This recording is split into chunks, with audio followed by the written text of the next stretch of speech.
하지 않고 하는 기도가 있습니다. 좋은 만남의 축복을 하나님 허락하여 주옵소서. 이 기도를 빼놓지 않고 하는데, 왜냐하면 사람이 어떤 사람을 만나냐에 따라서 그 인생이 완전히 달라질 수 있기 때문에 그렇습니다. 좋은 친구, 좋은 스승, 그리고 좋은 선배 후배, 그리고 좋은 선생님, 좋은 특히 영적 지도자, 좋은 영적인 공동체를 만나냐에 따라서 그 사람의 인생이 완전히 달라질 수가 있습니다. 저 같은 경우도 보면, 제가 수원의 한창호 목사님이나 또 전에 이찬수 목사님을 만나지 않았다면 제가 과연 우리 성도님들을 어떻게 섬기고 또 목회가 무엇인지 몰랐을 것 같아요. 그런데 하나님께서 제가 부족한 걸 아시고 필요할 때, 그때 필요한 지도자를 만나게 해주셔서 훈련을 받게 해주시고 목회가 무엇인지를 배우게 하시고, 그래서 제 인생은 지난 10년, 개척했으니까 이제 한 3년이 흘렀으니까 한 13년, 그래서 인생이 거의 많이 바뀌었습니다. 그런데요, 실제는 많은 사람의 경우에 이렇게 인생 가운데 좋은 만남을 경험하는 사람도 있지만, 실제로 많은 경우 보면 이 만남 때문에 힘들어하는 케이스가 너무 많더라는 것입니다. 실제로요, 제가 네이버에 검색해 보니까요, 이런 상담이 올라와 있습니다. 우리 엄마가 직장의 상사로 인해 스트레스를 많이 받고 있어요. 아마 중학생 정도 되는 그 자녀가 엄마가 직장을 다니는데 이제 집에 오니까 직장에서 상사한테 스트레스 받았다고 하니까 이제 그 엄마의 마음을 좀 알고 네이버에 순수한 마음으로 글을 올린 것 같아요. 제가 읽어보겠습니다. 오늘은 다른 동료들도 계시는데 큰 소리로 망신을 주었다네요. 프로그램이 구식이다, 이렇게 원시적이어서 어떻게 하냐, 이런 식으로 엄마는 복가되는데 오늘 또 퇴근마저 늦게 하시고 오셨습니다. 아마 상사랑 친해지기는 무리인 것 같고 어머님이 그 상사랑 부딪히지 않도록 조언이나 제가 할 수 있는 일이라도 알려주세요. 얼마나 효녀입니까? 이게 아마 아들은 아는 것 같고 딸이. 그런데 답변이 굉장히 재밌습니다. 이 답변하신 분이 아직 어리셔서 그런지 모르겠지만 원래 사회라는 게 그런 겁니다. 직장에서의 스트레스는 대한민국 직장인 대부분이 겪고 있는 현실입니다. 어머니의 사회생활은 전적으로 어머니의 일이며 직장 상사와의 트러블도 결국 어머니께서 해결하셔야 될 문제입니다. 이건 맞는 얘기 아닙니까? 사실 관계로 힘들어하는 게 직장에서만 있는 게 아니에요. 사실 알고 보면 모든 사람과의 관계 속에서 때로는 내 마음에 맞는 사람이 있고 나랑 잘 안 맞는 사람이 있습니다. 왜냐하면 이 모든 세상 사람들이 죄 가운데 살아가고 있어요.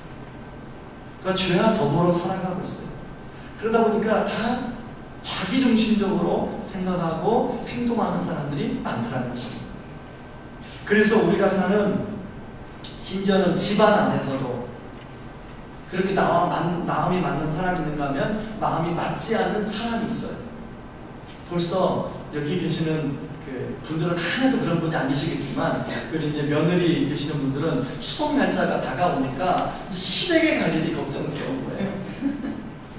평상시는 이제 마음에 맞지 않는 그 시집 들어가시는 분하고 좀 이게 멀리 떨어져 있으니까 전혀 문제가 없는데, 이제 추석 명절을 맞이하면 하루든지 이틀이든지 3일이든지 같이 있어야 되잖아요, 한 공간에. 그러다 보면 이제 말 때문에 상처받게 되고 또 어떤 행동 때문에 상처받게 되고, 사실은 그렇게 쉽지 있지 않습니까? 그런데요, 오늘 제가 왜 서론에 이런 얘기를 하냐면, 오늘 본문에도 이렇게 쉽지 않은 사람들이 본문에 나오고 있어요. 여러분, 오늘 본문에 나오는 아하왕, 여러분 왕상 16장 30절 33절이 나와 있습니다. 한번 같이 읽어볼까요? 시작. 오므리의 아들 아합이 그의 이전의 모든 사람보다 여호와 보시기에 악을 더욱 행하여 느바세 아들 여로보암의 죄를 따라 행하는 것을 오히려 가볍게 여기며 시돈 사람의 왕 엣바알의 딸 이스벨을 아내로 삼고 가서 바알을 섬겨 예배하고 사마리아에 건축한 바알의 신전 안에 바알을 위하여 제단을 쌓으며 또 아세라상을 만들었으니 그는 이전에 이스라엘의 모든 왕보다 심히 이스라엘 하나님 여호와를 노하시게 하였더라. 제가 노란색으로 표시한 그걸 여러분 잘 주목해서 보시기 바랍니다. 성경 기자는 아합 왕이 얼마나 악한 왕인지를 연거푸 3번 반복해서 이야기해 주는데, 심지어는 여로보암은 아합 왕과 비교하면 너무 죄가 가벼웠다고 얘기합니다. 여기 보세요. 이 아합 왕 앞에 30절에 보면 여호와 모든 사람보다 악을 더욱 행하여, 그리고 33절에 보면 모든 왕보다 심히 이스라엘 하나님 여호와를 노하게 하셨다. 이 아합 왕이 얼마나 악한 왕이었으면 성경 기자가 그 악한 왕이라는 걸 우리가 모르니까 이 성경을 통해서 강조하면서 계속 보여주고 있더라는 겁니다. 그 예가요, 왕상 21장에 보면 나와요. 이제 왕궁 옆에 굉장히 왕궁에서 바라보니까 포도원이 너무나 좋은 포도원이 있었어요. 사실 아합 왕은요, 왕이기 때문에 좋은 포도밭이 많습니다. 그런데 나봇의 포도원이 보기 너무 좋은 거예요. 그러니까 아합 왕이 어떻게 해요? 이스벨의 짝짝꿍에서 그 나봇을 죽이고 그 포도원을 자기 것으로 착취하잖아요. 여러분, 하나님은 왕을 왜 세우셨죠? 왕은 하나님 대신 백성들을 잘 섬기고 잘 보살피도록 왕을 세웠는데, 이 왕의 악한 마음이 들어가니까 착복하더라는 거예요. 뿐만 아닙니다. 자신이 우상 숭배한 것 때문에 하나님이 지금 비를 멈췄는데 책임 전가를 누구한테 하냐면 하나님과 또 엘리야에게 하고 있어요. 여러분, 오늘 우리가 읽은 17절을 한번 보시기 바랍니다. 이제 엘리야가 하나님의 명을 받고 이제 비를 내려주기 위해서 아합을 만납니다. 그랬더니 아합이 엘리야를 향해 뭐라고 얘기해요? 이스라엘을 괴롭게 하는 자야. 실제로 엘리야가 뭐라고 해요? 이스라엘을 괴롭게 한 자는 누구예요? 당신입니다. 아합 왕은 이렇게 참 하나님 앞에서도 악한 왕이었고, 자기 백성들 관계 속에서도 악한 왕이었고, 그리고 이 선지자를 통해서도 악한 왕이었어요. 여러분, 이런 사람들과 직장 생활을 한다고 한번 생각해 보시기 바랍니다. 여기 계시는 목사님, 우리 직장에 그런 분이 계신데요. 그러신 분이 계실지 모르겠습니다. 아무튼 이런 사람이 여러분의 누구누구시다 라고 한번 생각해 보세요. 그게 얼마나 피곤하시겠습니까? 그런데요, 아합 왕이 이렇게 악한 왕이 되었던 것은 바로 아내 이세벨의 영향을 받았기 때문입니다. 여러분, 이세벨을 뭐라고 사전을 보면요, 아합 왕과 결혼하자마자 여호와의 선지자들 어떻게 했어요? 대대적으로 죽이는 악행을 저질러요. 왕상 18장에서요, 갈멜산에서 이제 엘리야와 그 아세라 선지자, 바알 선지자 400명, 450, 850명하고 싸워서 엘리야가 이깁니다. 그래서 850명의 그 이방 선지자를 다 죽여요. 그러면 하나님의 임재가 임했으면 두려워해야 되잖아요. 그런데 그런 엘리야를 향하여 이세벨이 뭐라고 얘기합니까? 왕상 19장 2절 한번 읽어보겠습니다. 같이 읽습니다. 이세벨이 사신을 엘리야에게 보내려는데 내가 내 이방원에게 반드시 내 생명을 저 사람 중 한 사람의 생명과 같게 하리라. 그렇게 하지 아니하면 힘들이 내게 벌 위에 벌을 내리니 마땅하니라 하자. 여러분, 이세벨, 제가 만약에 이세벨이었으면 그 갈멜산에 하나님의 영광이 나타나고 하나님의 임재가 나타났으면 그래서 두려울 거예요. 850명이 아무리 춤을 추고 노래를 불러도 그 신들은, 이방 신들은 역사하지 않는데 엘리야 선지자 한 명이 하나님께 기도했더니 하나님의 불이 하늘에서 내려와 다 살려버렸어요. 여러분, 이세벨은 이렇게 악한 왕이었어요. 악한 사람이었습니다.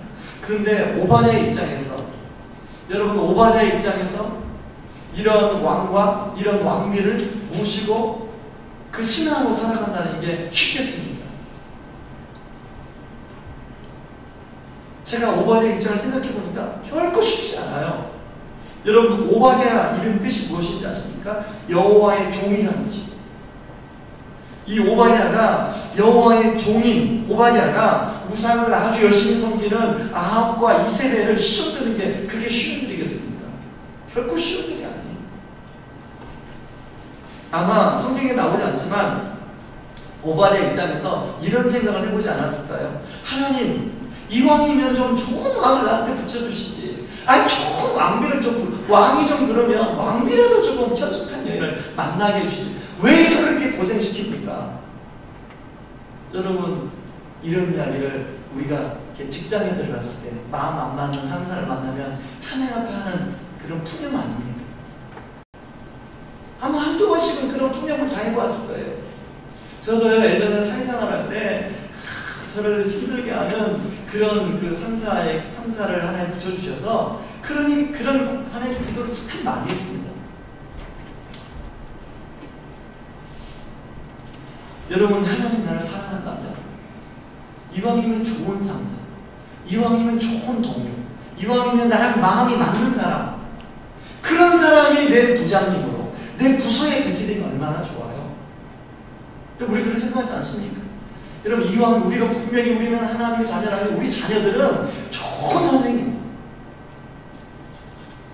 1, 2, 3, 4, 5, 6 학년, 중학교 1, 2, 3학년, 고등학교 1, 2, 3학년 다 all A, 다 좋은 선생님. 우리 부모로서 그런 기대가 있잖아요.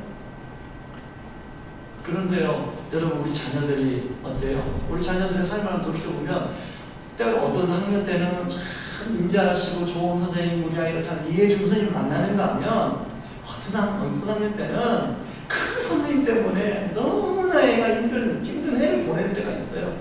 그게 세상이라는 거죠. 그게 우리가 사는 세상이에요. 제가요, 아주 이제 뭐 군대 갈 때 굉장히 오래 전이잖아요. 군대 갈 때 이만한 포켓 성경을 선물로 받았습니다. 그래서 주변에 이제 그 사람들이 그 포켓 성경에다가 깨알 같은 글씨로 격려의 글을 써줬어요. 이제 군대에 들어가서 그런 격려의 글을 쭉 읽는데 한 선배님이 무슨 글을 써줬냐면 그런 글을 써줬어요. 기섭 형제, 지금은 천국 사람들과의 교제라면 군대는 지옥 사람들과의 교제야. 그래가지고 제가 입대하기 전에 그 글을 보고 이 선배님 참 겁을 줘도 너무나 주네요. 이런 글을 써줬다. 제 군대에 탁 들어갔는데요, 그 글이 가슴에 확 와닿는 거예요. 진짜 다 지옥 사람들. 제 편은 한 명도 없고 다 지옥 사람들. 여러분, 군대 생활만 그렇습니까? 아까 그 전망부 서론에서 그 상담에 댓글을 달아준 사람처럼 세상이 다 그런 거예요. 그래서요, 여러분이 혹시 여러분 옆에 있는 사람이 그렇지 않다면 여러분은 복 받은 거예요. 감사히 살아야 돼요. 여러분 남편과 아내가 그렇지 않으면 그런 남편, 그런 아내 만나는 거 진짜 어려운 확률이에요. 혹시 옆에 앉아있으면 여보 너무 고마워. 나를 만나줘서. 자, 남편 아내가 없으면 우리 성도님들 옆에 자 앞뒤로 집사님 너무 고맙습니다. 그 같은 교회에서 만나서 너무 감사하고. 저는요, 우리 교회 성도님들이 다 이렇게 좋은 분들 만나서 그 성도들만 생각하면 너무 감사하고 최고 웬복일까? 그런 생각이 들 때가 많아요.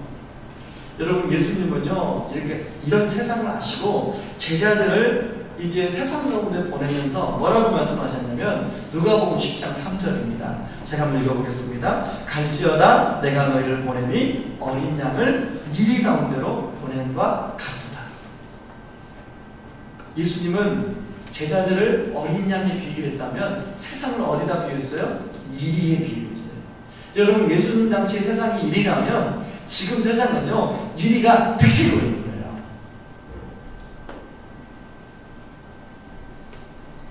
제가 신대원에 처음 들어가서 아주 재미있게 읽은 책이 있는데요, 자크 엘로의 세상 속의 그리스도인이라는 책입니다.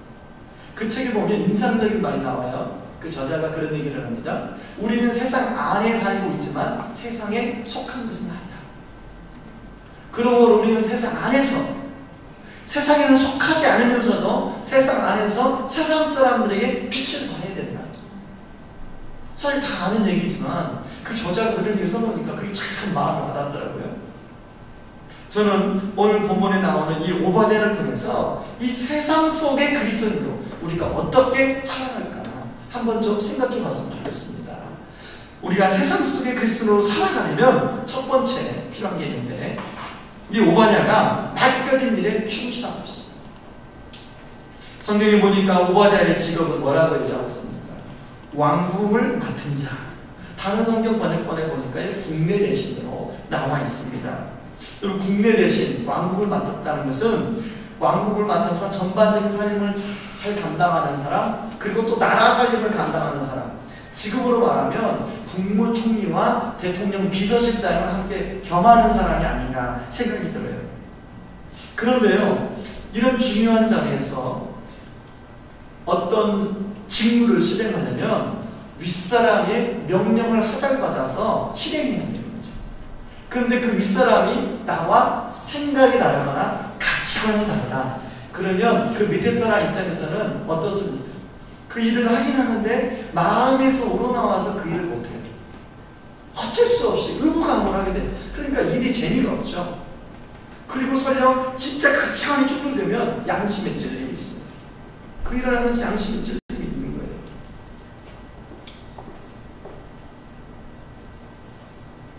여러분, 대부분의 직장인들이 스트레스 받는 이유가 뭐예요?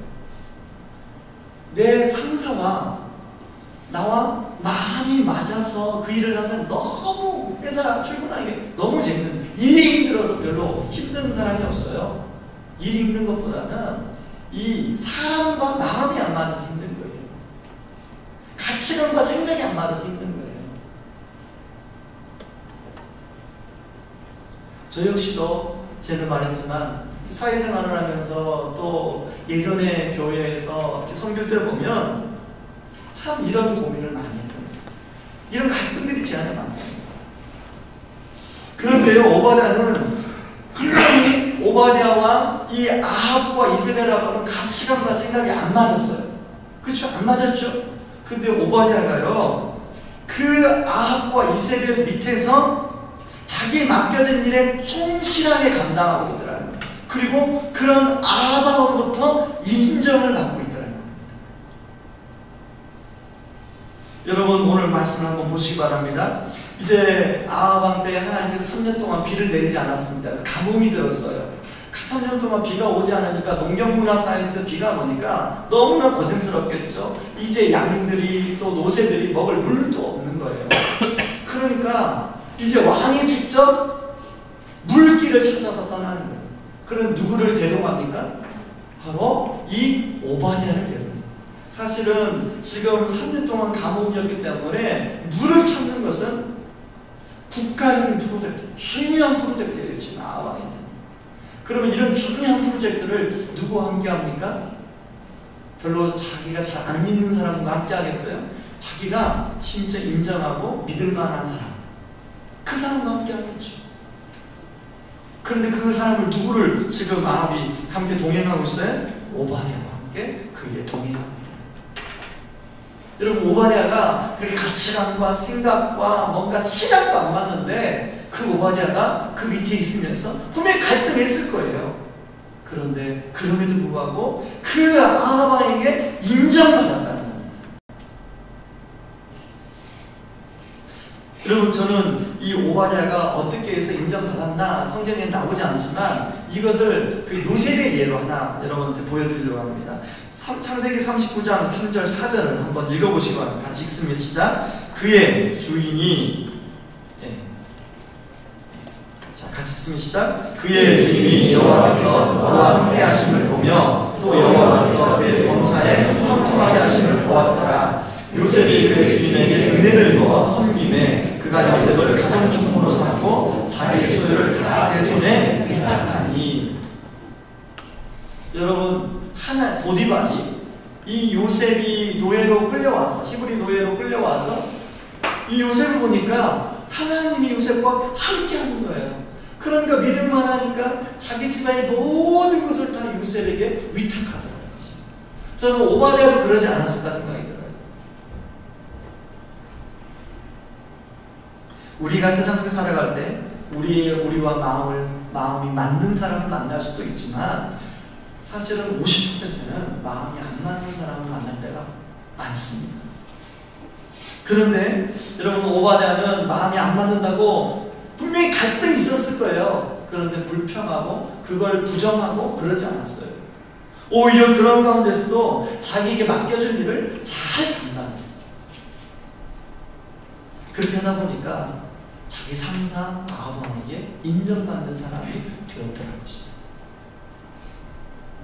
여러분, 우리가 그리스도인이라고 하면서 좋은 여건, 좋은 환경 주어지면 너무 좋죠.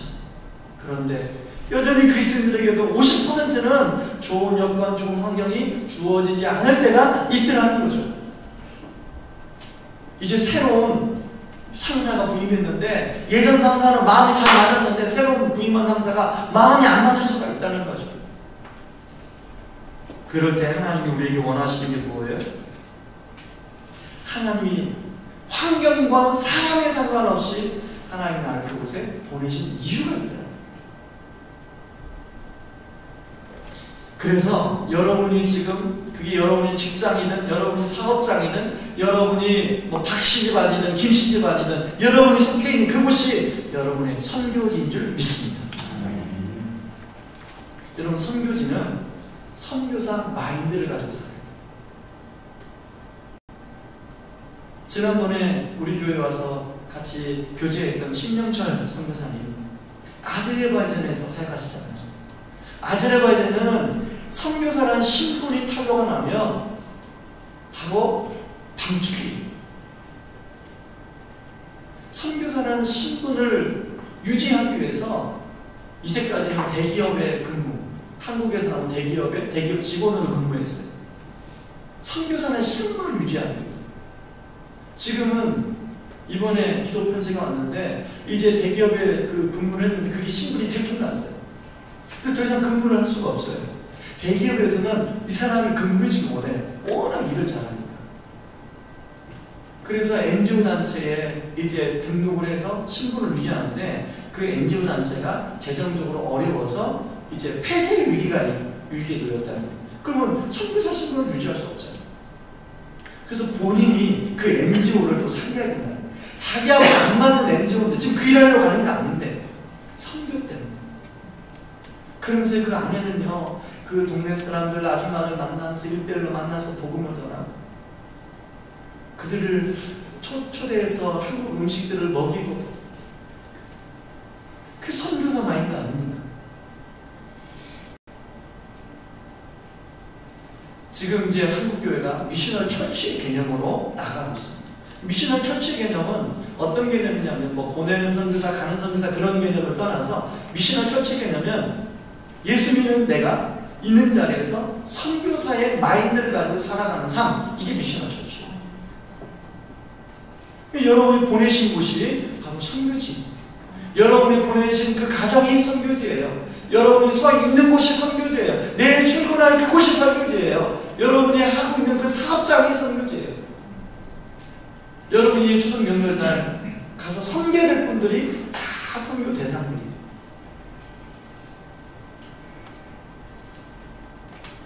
바로 우리 하나님이 우리에게 그 보내신 그 선교지에서 빛을 발하는 것, 바로 그것이 세상 속의 그리스도로 사는 첫 번째 방법이라는 것입니다. 두 번째는 변함없이 하나님을 경외하는 삶을 살아야 된다는 거예요. 12절에 보니까요, 오바댜가 어릴 때부터 하나님을 경외했던 사람이다 라고 자신을 소개하고 있어요. 여러분, 지금 오바댜는 북이스라엘 사람입니다. 오바댜가 어릴 때부터 하나님을 경외했던 사람이라는 것은 모태신앙이라는 것을 이야기할 수 있어요. 여러분, 북이스라엘은 여로보암 때부터 계속 우상을 섬겨왔어요. 여러분, 우상을 섬겨오는 북이스라엘에서 신앙을 가지고 살아가는 게 쉬웠을까요? 어려웠을까요? 어렵죠. 여러분, 고등학교 졸업하고 대학생 대학교를 들어갔어요. 근데 대학교 신입생 그 환영회 때 막걸리를 많은 대접으로 주는 거예요. 그걸 안 마시는 신입생, 우리 기독 청년들이 몇이나 될까요? 다 따라 마시는 거예요. 왜? 눈치를 주고 협박을 하고 분위기를 이렇게 조성하니까. 신입생 화내기를 잘 통과하잖아요. 그럼 두 번째 시험이 있어요. 군대. 군대 가면 억지로 담배를 위에 물리고요. 그리고 막 술을 군화에다 막 부어줘요. 그거 마셔야 되는 거예요. 그리고 또 그것도 잘 이기잖아요. 그럼 세 번째 시험은 언제 오냐면 직장에 들어가서 회식 때. 그러니까 한국 남자들 참 피곤하고 힘들어요. 옆에 이제 남자 집사님들 있으면 아유 집사님 힘내세요. 얼마나 수고가 많으십니까? 한번 격려해 주시기 바랍니다.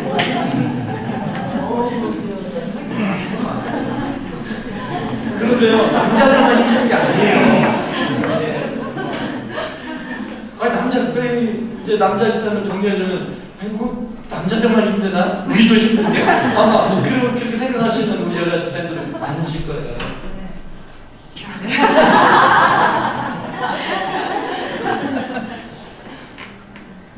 여러분, 오바댜가 그 어려운 가운데서도 믿음을 지켜나가고 얼마나 힘들었겠습니까?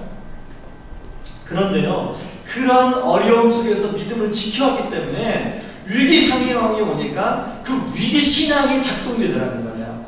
여러분, 오바댜가 그 어릴 때부터 신앙을 잘 지켜왔기 때문에 이제 이세벨이 선지자를 죽일 때 어떤 일을 하고 있습니까? 선지자 100명을 50명씩 불에다 숨기고 떡과 물을 공급해 주는 일을 하고 있더라고요. 여러분, 선지자 50명씩 불에 숨기고 떡과 물을 공급해 줬으면 떡이 하루에 얼마 정도 공급되어야 될까요? 우리 식당 공사하고 계십니까? 그걸 혼자 할 수 있을까요? 그건 혼자 할 수 없는 일이에요. 여러 사람이 힘을 모아야 그게 가능한 일이에요. 여러분, 여러 사람이 함께 그 일을 하다 보면 정보가 새나갈 확률이 낮을까요? 높을까요? 훨씬 높아요. 그렇다면 오바댜 입장에서는 죽을 각오를 각오하고 했다는 것을 우리가 알 수 있어요.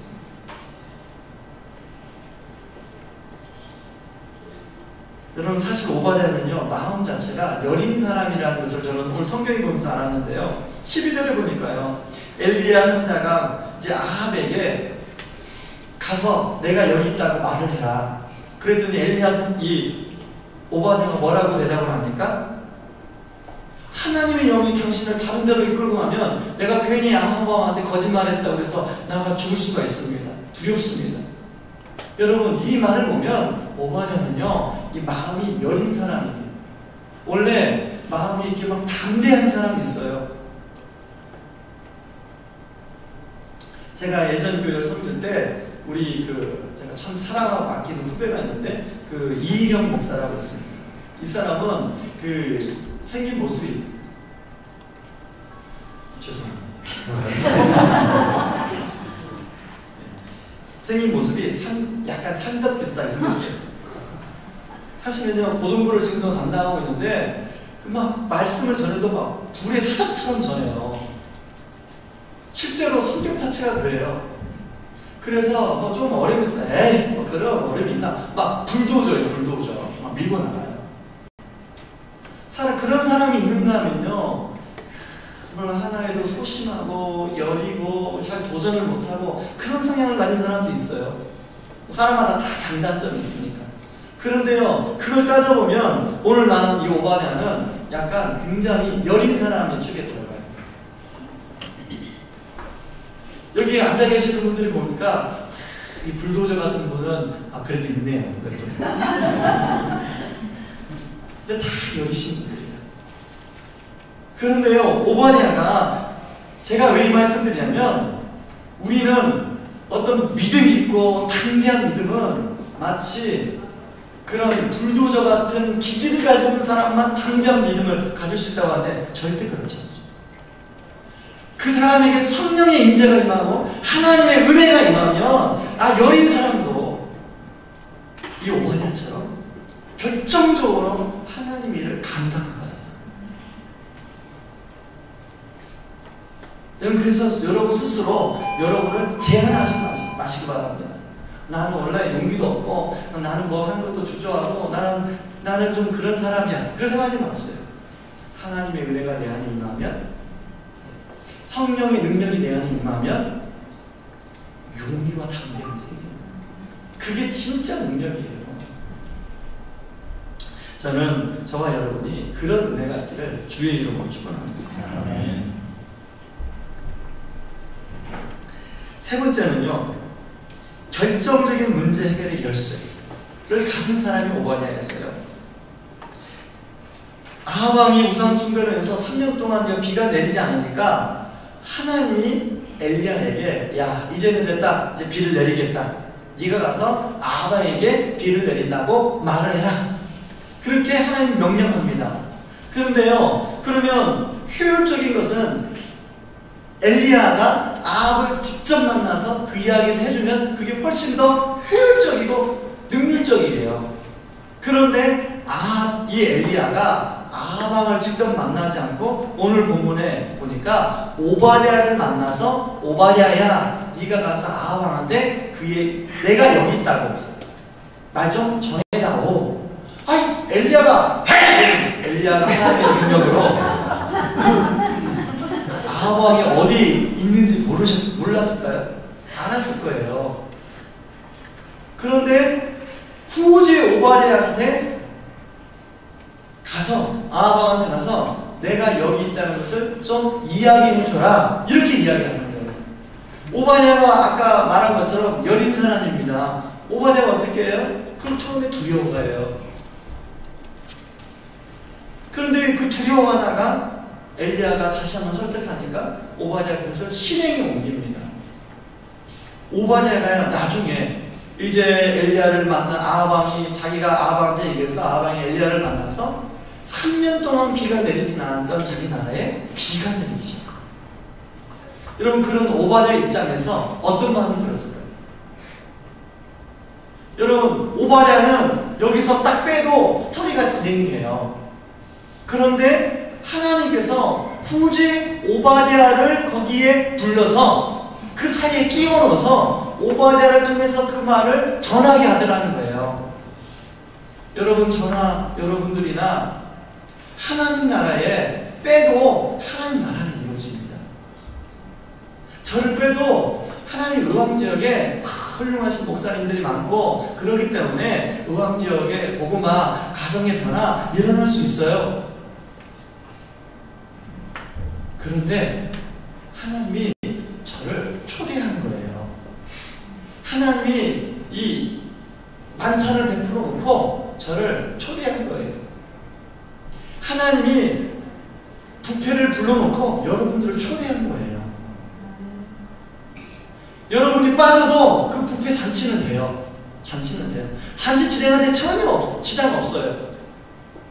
왜? 우리 하나님이 능력자이시기 때문에. 그런데 우리를 초대한 거예요.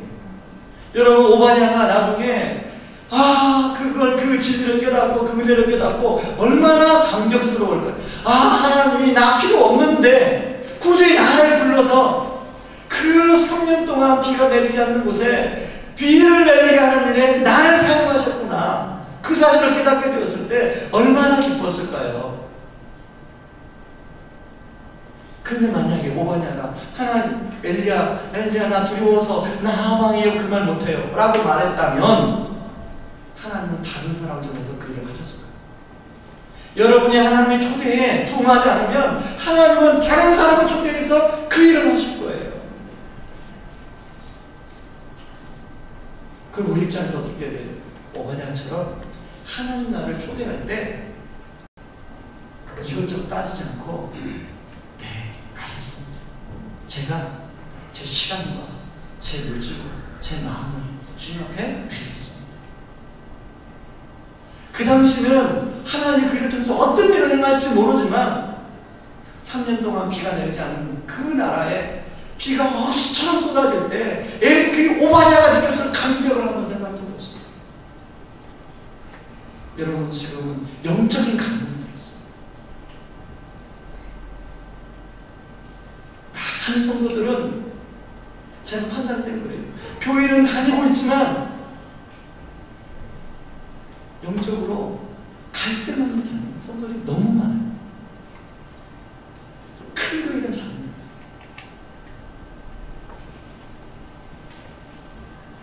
그런데요, 하나님은 그런 영적 가뭄의 해갈에 우리를 사용하기 원하셔요. 그 일에 네가 좀 내 심부름꾼이 되어줬으면 좋겠다. 그 일에 네가 오바댜의 역할을 좀 해줬으면 좋겠다. 영적 가뭄이 해결되면 그 가정에 영적인 부흥이 일어나는 거예요. 영적인 회복이 일어나는 거예요. 영적인 변화가 일어나는 거예요. 저는 저와 여러분들을 통해서 하나님이 그 이스라엘의 그 가뭄에 단비가 내린 것처럼 영적 가뭄이 있는 지금 이 시대에 하나님이 영적 가뭄을 해결하는 그런 은혜의 통로로 저와 여러분들을 사용하시기를 주의 이름으로 축원합니다. 우리 시간에 같이 좀